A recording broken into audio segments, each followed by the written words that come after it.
Эми бул жерде МВД тергеген жок да, бул ишти СМБ тергеген. БКМБ тергеп, эми МВДда бийик турган орган тергеп алат да, бул тергөөнүч бул ишти. Бул иште 6 тонн 6,6 тонн тергөө жүргөн да, бул жерде бардык Шадыбеков тургун, Шадыбеков Кутман, Шадыбеков Жылдызды күнөөлүү деп тапкан БКМБч.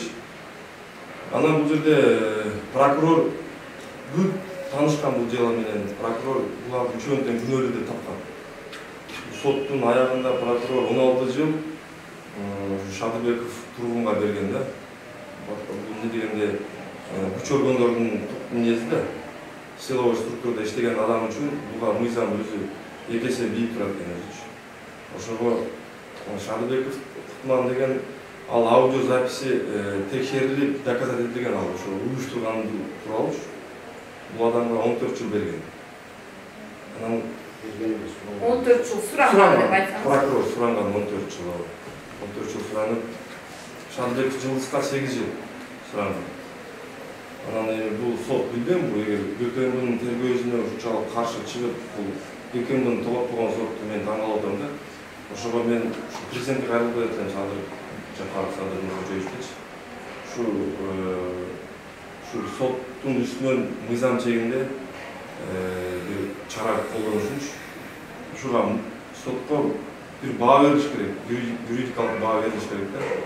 Дегенде мындай соттор иштей берсе, Кыргызстанда эч качан мыйзамдуулук орнолбойт.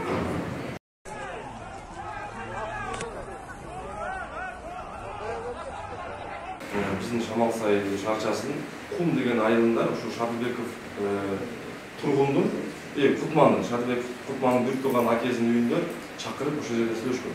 Биз кумун төлөп берели дегенде, бул жерде казыяттан келген адам, биз тараптан казыяттан бир адам болгон, Илин. Ал айткан, күнөөнү мойнуңарга алсаңар, кун тууралуу сөзсө болот дегенде, күнөөсүн мойнуна алышкан болот. Кунун төлөп берели деген. Биз ошол жерде айтканбыз, кун тууралуу башка сөз болбой эле депчи. Кун тууралуу эми бул жерде мыйзам чегинде эле жазаңар тартасыңар. Эгер күнөөлүү болсоңор, жазаңарды алсаңар, күнөөлүү эмес болсоңор чыгасыңар. Ушундай сөздөр болгон. Бул жерде Шадыбеков Орол деген айткан, эгерде кунун албасаңар, эми бул бийлик тарап ушу сотторго деле берип, ошолор алат акчаны депчи. Биз ошого соттор алсын, бийлик алсын дегенбиз, өкмөт алсын. Биз албайбыз дегенбиз да. Кун тууралуу маселе. Ошону канча сумманы айтышкан ошону? Булар ушу $100,000 төлөйбүз деген. $100,000 төлөйлү кунун дешкен. Бул сөз бар, бул жерде күбөлөр да бар. Алар тараптан 10 ашык адам келген.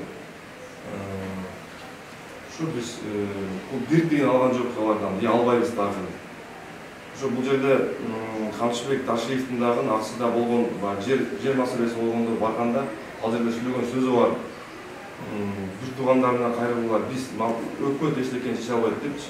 Ушу ишти алып барган соттун үстүнөн көзөмөл болот деген, эч кандай көзөмөл болгон жок. Бул сот күнөөлүү тарапты условно берип койгон. Бул акем тирүү эмес да условно бергидей. Каза болгон акем өлүмүнө ким жооп берет?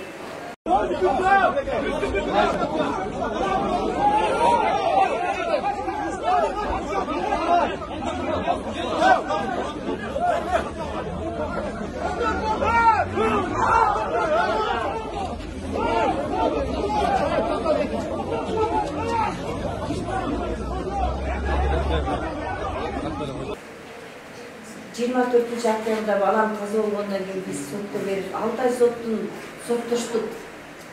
Мен сотко наразымын. Соттун чечими туура эмес чыккан. Бардык нерсебиз, бардык күбөлөрүбүз, бардык адамдар 3 адамды каматтап, 3 адамды чыгарып, туура эмес чечим чыккан. Мен мыйзамга президентке да кайрылдым. УКМКнын төрагасына да кайрылдым. Нургүл Бакировага да кайрылдым, жогорку кеңешке да кайрылдым. Эч кандай мыйзам чегинде болгон жок. Мен мыйзам чегинде менин баламдын соттолуп турганды чыгарып бергенде мен наразымын. Кыргызстандыктар, элим жерим, ушинтип карапайым калктагы балдар өлө береби? Мен жашынакай балам өтүп кеткен, аркасында 4 бала бар. Алар камалган жок. Мен үчөөдөн камаш керек. Мыйзам чегинде камалсын алар. Соттун чечими туура эмес. Мен сотко нааразмын. Сот жооп берсин. Кандай кылып чечим чыгарган? Мен сотко нааразмын. Кангелди Калыйнурга мен нааразмын. Соттун чечими туура эмес. Жооп берсин. Үчөө кантип чыгарган? Кайсы чечим менен, кайсы мыйзам менен чыгарды? Сот алдында жооп берсин. Мен ошону Кыргызстандын элинен, жеринен суранамын. Бардык кыргызстандыктар билет. Бардыгы айтылган, берген. Кыргызстан боюнча билет. Элим, жерим, силерден сурагарым. Мына Аксы районунда болгон окуяны бардыгыңар билесиңер. Карабайым калктын балдары өлүп атат. Коррупциянын бийликтегилердин эч кими өлгөн жок. Мына дагы эле жүрөт. Үчөө тең жүрөт. Каран Кербен шаарында жүрүшөт. Колуңда эмне келди дешип атат бизде. Мен нааразмын. Шаардык сотту Кангелди Калыйнурга мен нааразмын. Кайрадан Кангелди Калыйнур жооп берсин. Кайсы чечим менен, кайсы менен. Мен баш оту менен мага жооп берсин. Мыйзам чегинде жооп берсин. Сот. Мен сотко нааразмын. Соттун чечими туура эмес.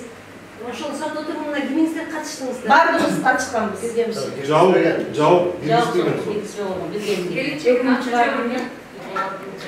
августта өкүм чыккан. Үчөөнүн тең условно 3 жылга чыгарып койгон сот залынан. Ошого биз Кыргызстандын 7 тармагына арызданганбыз. Президенттин аппаратына, премьер-министрине, жогорку кеңештин төрагасына баарына арыз жазганбыз, кайрылганбыз. Анан областтык сотко дагы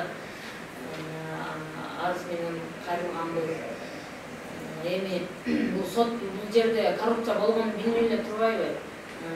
Үчөөнүн 16-15-8 жылга бергендерди доказательство бардыгы турат, свидетелдер бардыгы бар, аудиозапись, бардыгы доказательстволор бар туруп, буларды үй камагына мындай болбой турган эме менен чыгарганда бардыгынчы.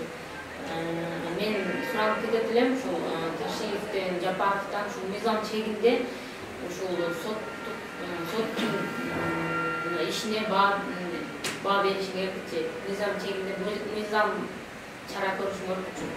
Ошол дагы бир неме айтып кеткеним, булар азыр Шадыбековдор бул Жаманкуловдун туугандарына мынча анча бердик деп акча прерогативдиги алышты, булар бул жагы бүттү, булар арызданбайт деп сотту дагы ушинтип алдагандарын уктук. Биз 1 тыйын албаганбыз, 1 тыйын албайбыз дагы да. Бул 10 жыл болобу, 20 жыл болобу, канча жыл болсо дагы биз булар менен соттошуп, мыйзам чегинде бардыгын немеге мыйзам жолунда бардыгын жазаланушуна даярбыз да. Буларды биз эч качан чарчабайбыз, булардын акча дагы албайбыз. Өмүр бою булар менен мен күрөшкөнгө мен даярмын. Бул шаардык сот Кангелдиев өкүмдү окуп атканда ошол күнү эч кимди киргизген жок. Ал жерде жабырлануучудан мен катыштым, анан кийин 3 айыпталуучу катышты. Анан сот башка эч ким жок болду. Ошондо дагы өкүм окуп атканда ушунчалык тез окуду, бала түшүнүксүз эле окуп койду да, тез окуду дагы чыгып кетти. Сотчу.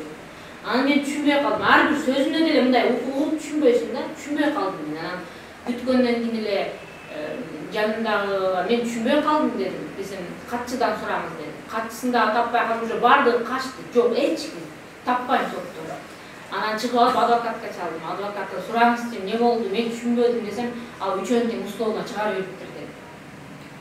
Анан ошондон билдик да. Аны дагы бизге билгизбей мындай түшүнүксүз кылып милицияларды сот областной сотко эми ороп салган. Ал жерде 40-50 милиция даярдаганга ага чейинчи. Ошентип бизге түшүнүксүз кылып эле ошентип өкүмдү окуду дагы чыкты. Качты да мындай айтканда. Эртеси эле Кангелдиев отпускка чыгып кетти. Сот отурумунан кийин элеби? Эртеси күнү. Сот ага чейин сот болуп атканда дагы мен эле катышып атам. Же апам киргизбейт, же кайнелерим киргизбейт, эч кимди киргизбейт да, мени киргизет болду. Жабык сотто эле болду да. Айыпталуучу олардан кимдир бирөө кирген? Алардан деле бирөөнү киргизип атты. Биз жактан деле бирөө. Адвокатыңыз катышат? Адвокаттар катышып атты. Прокуратурадан да катышат да? Ооба, прокурор. Ошол күнү да катыштыбы? Ал күнү катышып атты. Biz batsak киргизбеди, аябай милицияда көп экен, мен мындай ойлодум. Буларды камаса, тополон болуп кетип, милицияды алып кетип койгон экен деп. Өзү булар бизди тополон кылат деп, наоборот, алып чыгарабыз деп милицияда калып койгон экен. Мен десек 60-тан ашык милицияда бүт звание жазбады милицияда. Лейтенанттан баштап капитанга чейин милицияда. Где мне сержанттар жок да, чоң бизден улуу кишилер 30-тан өйдөн жаштар бар да. Ушундай соттун алдында тирелип турушты да, аркасында да астында да. Ошо коридор тиги бунусуна бүтө такпадыңар беле? Эч кимди киргизген жок. Коридор эмес, бизди эшиктен Анака киргизген жок биз. Соттун ичине киргизген. Ошо хотя бы ошонун сыртында мындай тартып жүргөн. Боюса келбепти кызым, бул жерде коррупция болду деп ойлойбуз биз. Себеби алар бизге биринчи 100 000 доллар беребиз деп инелерин чакырып, аялдын астына келип алганда biz akkaz kılgamız, biz akçağa ülkesinin bölümünü satlaydık. Oşondan bularda uzun akçalardı benim çocuğu sotkuttu bedeli. Tabii oldu da biz men oylamam şu жаңы бийлик келсе, закон болот деп, дагы деле закон болду. Биз мен чын жаңы бийликке да наразымын. Bunun adam öldürgөнde закон болбогон деген камалганда азыр камалбай атпайбы? 4 адамга доказать этилген, ошо көз жүйүп алтын деген аркасына адам атылбай уруп акимчиликке кууп барганга чейинки видеолор бар. Неге ошо акимчиликтин видеосуна түшкөн. Анан ошого карабай буларды сот актап чыгарып койдук да. Эми биздин балабыз өлүп кетти уже. Бийекте больницага жатты, бийектен баягы институттан келген Бишкекке апарды, Бишкекте баш сүйөгү сынган. Мээ көгөрүп кетти. Сот эксперт келип айтып берди, баш сүйөгү сынган, мээ көгөрүп кетти. Ошондо дагы булар внимание болгон деп, действительно, дугусоо вниманиядан өлүп деп, ошо вниманияга шурт болуп баарын чыгарып алды. Анан алар айтыптыр, биз үй бүлөсүнө акча бердик, алар астанбай, бияга бүттү деп, ошондой сөздөрдү угатабыз.